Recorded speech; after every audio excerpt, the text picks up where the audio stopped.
Je travaillais dans un salon de coiffure. Dans le salon de coiffure, nous étions plusieurs filles. Et on avait notre patronne qui venait une fois par semaine. C'était dans la période des fêtes de fin d'année.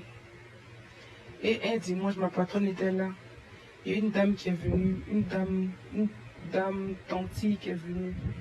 Elle a garé sa voiture, elle est rentrée. Elle dit elle veut se tisser. Et puis elle veut aussi faire pédicure manicure. Mais comme il y a des gens et elle ne veut pas s'asseoir là. Il y a son bébé à la maison, donc elle veut que ma patronne lui donne 2 filles qui vont l'accompagner chez elle.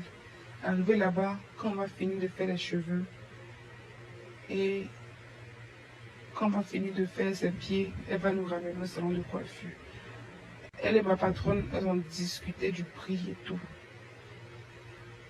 Donc, on a pris le nécessaire et on est monté dans la voiture. La dame, elle a conduit. On est rentré dans un bon quartier.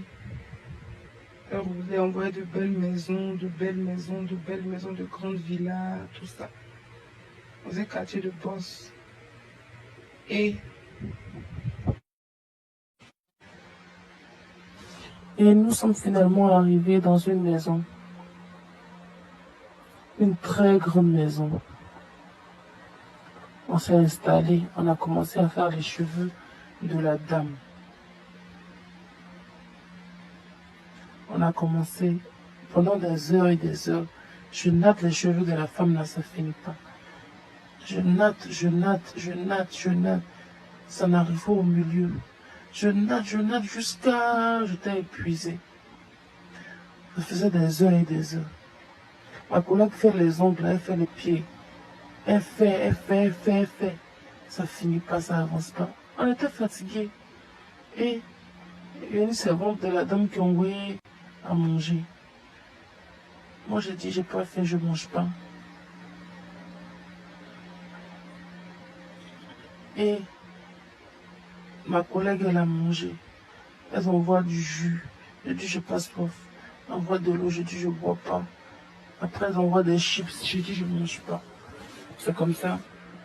On est resté en train de travailler. À un moment donné, je dis, ah, c'est que cheveux, on tresse.